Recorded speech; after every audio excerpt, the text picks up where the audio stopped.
Hi, അപ്പോൾ നമ്മൾ ഇന്ന് ഉണ്ടാക്കാൻ പോകുന്നത് ചിക്കൻ ചുക്കയാണ്. അതിനായിട്ട് ചിക്കൻ എടുത്തു, അതിലേക്ക് 2 സവോള ഫ്രൈ ചെയ്തെടുത്തത് ചേർത്ത് കൊടുത്തു.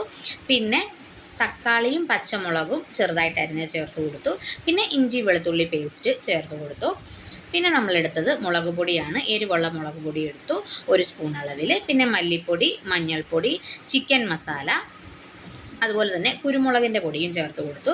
കുറച്ച് നാരങ്ങാ നീരും ഒഴിച്ചു. ഒരു മുട്ടയുടെ വെള്ള അല്ലെങ്കിൽ തൈര് ചേർത്ത് കൊടുക്കാം. ഞാനിവിടെ മുട്ടയുടെ വെള്ളയാണ്. പിന്നെ ആവശ്യത്തിന് ഉപ്പും മല്ലിയിലയും അതുപോലെ തന്നെ കറിവേപ്പിലയും ചേർത്ത് നന്നായിട്ട് മിക്സ് ചെയ്ത് നമ്മൾ ഫ്രിഡ്ജിൽ 1 മണിക്കൂർ റെസ്റ്റ് ചെയ്യാൻ വെച്ചു. 1 മണിക്കൂറിന് ശേഷം നമ്മളെടുത്ത് ഇത് കുക്ക് ചെയ്യാനായിട്ട് പോവുകയാണ്.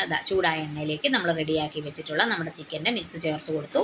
ഇനി ഇതിലേക്ക് നമ്മൾ വേറെ മസാലയോ വെള്ളമോ ഒന്നും ചേർക്കുന്നില്ല. ഈ എണ്ണയിൽ കിടന്ന് ഇത് നമ്മൾ വഴറ്റി എടുക്കുകയാണ്.